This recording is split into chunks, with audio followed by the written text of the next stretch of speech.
দর্শন করতে এই লোক ওরা ওই বাচ্চারা ছাড়ে নাই হয় আমি আর বিশ্বাস নাই একটা মসজিদের ইমাম সে 50 জন মানুষের শিক্ষা দেয় সে কোরআন পড়ায় সে কিভাবে এই কাজ করলো আপনার কাছে আমি ফাঁসি চাই ওই আমার 5 বছরের বাচ্চারা ছাড়ে নাই হয় দর্শন করতে হয়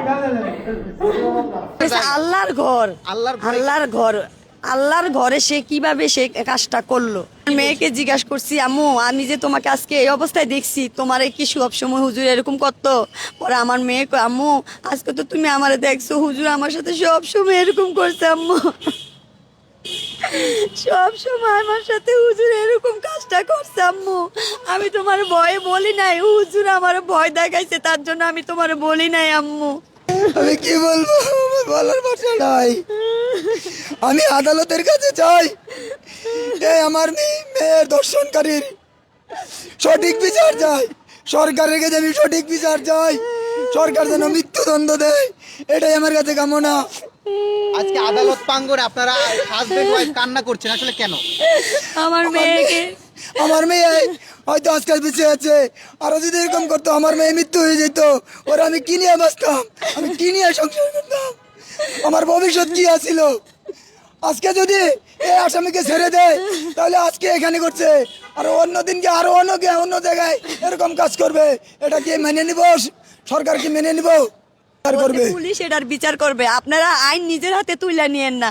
পুলিশ এটা আমাদেরকে বলে সান্ত্বনা দিচ্ছে, আপনারা আইন নিজের হাতে তুলে নিয়েন না। আপনাদের মেয়েকে ধর্ষণ করছে, আমরা ধর্ষণের বিচার করব, আমাদেরকে এভাবে সান্ত্বনা দিচ্ছে। এলাকাবাসী যারা আছে, সমাজে যারা রয়েছে, তারা কি এই বিষয়টা দেখা যাচ্ছে অনেক সময় মীমাংসা করার চেষ্টা করে? এরকম কোনো চেষ্টা এরকম কিছু করেছিল? না, এরকম মীমাংসা করার চেষ্টা করে না। মীমাংসা করার চেষ্টা না। আদালত কি আদালতে হচ্ছে যেই আপনার মেয়ে কি স্বীকারোক্তি দিয়েছে এবং হচ্ছে সে কি বলেছে যে হচ্ছে আসামি তার সাথে যা করছে সে সেভাবেই ওদেরকে বলছে। আজকে আদালত কি রায় দিয়েছে? আজকে আদালত হচ্ছে কি বলছে, মানে তাকে কি জেলে দিচ্ছে নাকি কি করছে? আজকে আদালত জেলে দিচ্ছি। আজকে আদালত তাকে জেলে দিচ্ছে।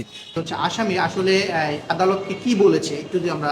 আসামি আসলে বলছে আমি মানে এটা করি না, আসলে আমি ভুল করেছি, এরকম করছি, কিন্তু সে এই ভুল করো কিন্তু এটা আমাদের জজ জিনিসটা বুঝতে পেরেছে আসলে এটা সত্যি ঘটনা, সেটা আমলে নিয়ে তার স্বীকারোক্ত জবানবন্দিটা 164টা রেকর্ড করেছে।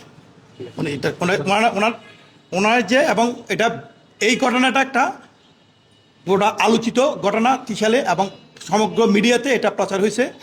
আমিও দেখছি, আমার বিবেককেও আমি নিজের বিবেকের তাড়নায় যে আমি এই তাদের বিরুদ্ধে আমি বিনা পারিশ্রমিক আমি তাদের আইনি সহায়তা দেবো।